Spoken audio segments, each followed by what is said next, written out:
NEET விலக்கு சட்ட மசோதாவிற்கு ஒன்றிய அரசு ஒப்புதலை நிறுத்தி வைத்துள்ள நிலையில் சட்டமன்றத்தின் அனைத்து கட்சி தலைவர்களுடனான ஒரு கூட்டத்தை மாண்புமிகு தமிழ்நாட்டின் முதலமைச்சர் அவர்கள் தலைமையேற்று நடத்தினார்கள்.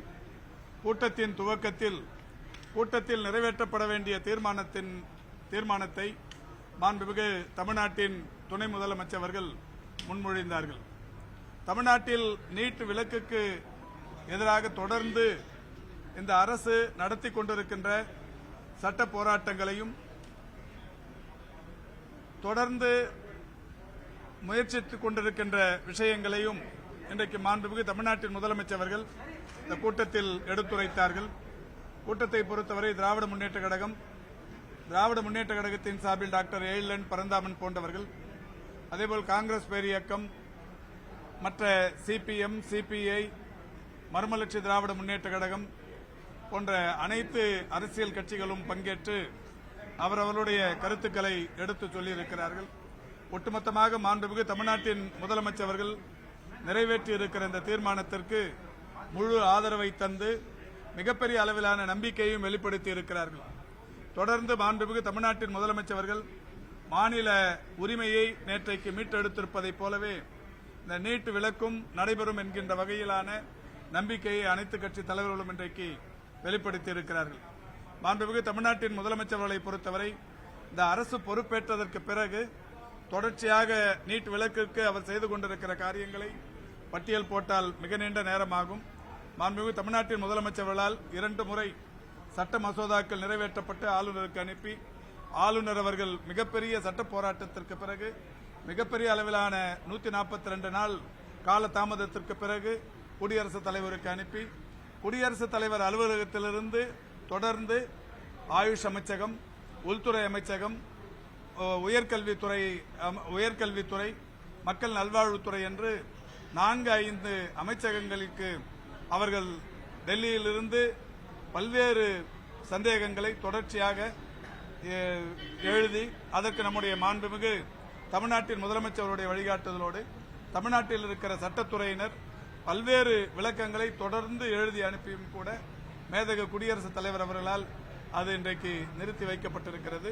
எனவே இந்த நிலையில்தான் மாண்புமிகு தமிழ்நாட்டின் முதலமைச்சர் அவர்கள் இதுபோன்ற ஒன்றிய பிரதமரை தொடர்ந்து சந்திக்கிற போது அவரிடத்தில் வைத்த கோரிக்கைகள், அவரிடத்தில் தந்த மனுக்கள், குடியரசுத் தலைவரை சந்தித்த விவகாரம், அதேபோல் மாண்புமிகு TR பாலு அவர்கள் பெருமதிப்பிற்குரிய உள்துறை அமைச்சரை சந்தித்தது, இப்படி பல்வேறு நடவடிக்கைகளை தொடர்ந்து கொண்டிருந்த நிலையிலேயே 2023 ஜூலை திங்களில் உச்சநீதிமன்றத்தில் ஒரு OS சூட்டும் ஒன்றும் தாக்கல் செய்திருக்கிறோம்.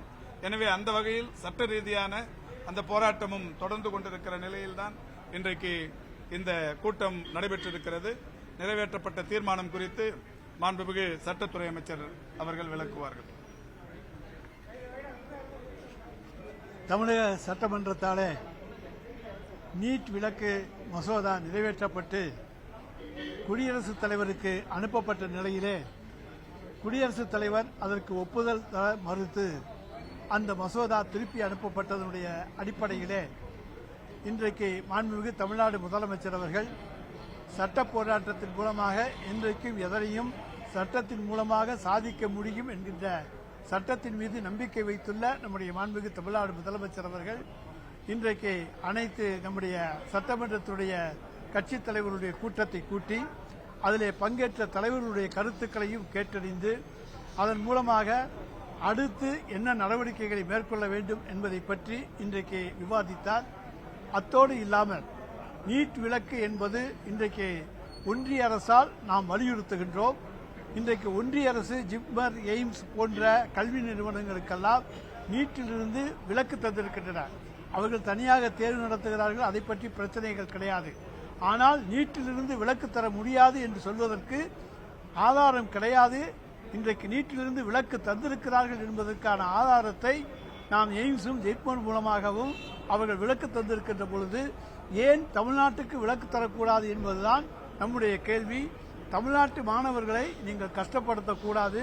ஏனென்று சொன்னால் அகில இந்திய ரீதியிலே, உலக ரீதியிலே நீங்கள் பார்த்தீர்களானால் தமிழ்நாடு மருத்துவர்கள் தான், அதுவும் அரசு பள்ளியிலே படித்துவிட்டு வந்து தலை சிறந்த மருத்துவர்களாக இன்றைக்கு அகில உலகத்தில் இருக்கக்கூடியவர்களாக நம்முடைய தமிழ்நாடு மருத்துவர்கள் இருக்கின்ற சூழ்நிலையிலே நீங்கள் நீட்டுக்கு விலக்கு தர வேண்டும் என்கின்ற கோரிக்கையை முன்வைத்திருக்கின்றோம்.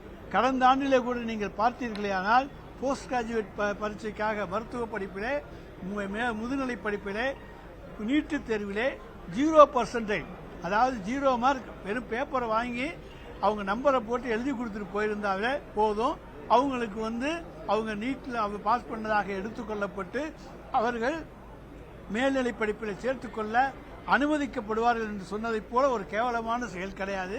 0 மார்க் வாங்கினவன் பாஸ்ன்னு சொல்ற போது ஏன் நீட்டுக்கு நீங்கள் விலக்கு தரக்கூடாது என்பதுதான் நம்முடைய கேள்வி. அடுத்ததாக நம்முடைய கல்வி என்பது மாநில அரசினுடைய பட்டியலில் இருந்து இன்றைக்கு பொதுப்பட்டியலுக்கு கன்கரன்ஸ் லிஸ்டுக்கு மாற்றப்பட்டிருக்கிறது. அதைத்தான் இன்றைக்கு நாம் எதிர்க்கின்றோம். இன்றைக்கு கன்கரன்ஸ் லிஸ்டில் இருந்தால் கூட மாநில அரசை கலந்தாலோசித்திருக்க வேண்டும். ஆனால் மாநில அரசை கலந்தாலோசித்ததாக தெரியவில்லை. எனவே எந்த வகையிலும் நீட் உள்ளே புகுவதை நாம் சட்டப்படியும் தடுக்கின்றோம். சட்டப்படியாக அவர்கள் அதை எடுக்கவில்லை. எனவே மாநில அரசை கலந்தாலோசிக்கவில்லை. எனவே கல்வி என்பது பொதுப்பட்டியலிலிருந்து மாநில அரசு பட்டியலுக்கு கொண்டு வரப்பட வேண்டும் என்பதும் இன்றைக்கு எல்லா கட்சி தலைவர்களுடைய கோரிக்கை, பல்வேறு மாநிலங்களுடைய கோரிக்கையும் அதுதான்.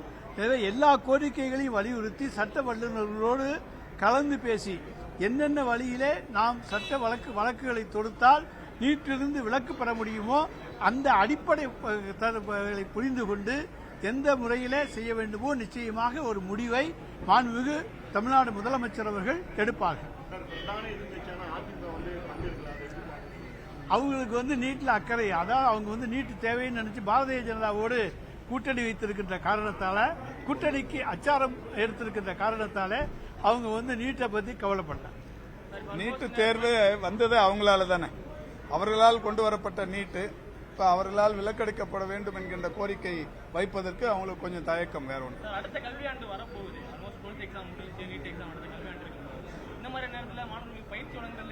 இல்ல, அது எந்த குறையும் இல்லாம நடந்தது.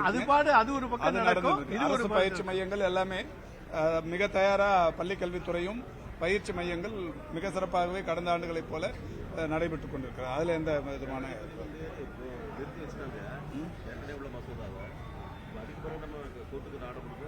கோர்ட்ல ஏற்கனவே கேஸ் போட்டு கோர்ட் அந்த OS1 பெண்டிங்ல இருக்கு. அதான் ஜூலை 2023 ஜூலைல ஒரு OS போட்டிருக்கிறோம், அது பெண்டிங் இருக்கு. அதை அதாவது இதுக்கு அவங்க மறுப்பு தருவதற்கு முன்னாலேயே நாம் தமிழ்நாடு அரசு ஏற்கனவே வழக்கு தொடர்ந்து 2023 ஆண்டிலேயே ஒரிஜினல் சூட் நம்ம தாக்கல் பண்ணிருக்கோம். அதனால நம்ம வழக்கு பெண்டிங்ல இருக்கு. அதுதான் அந்த பெண்டிங்ல இருக்க வழக்கை நம்ம நடத்துறதுல எந்த விதமான ஆட்சேபனையும் கிடையாது.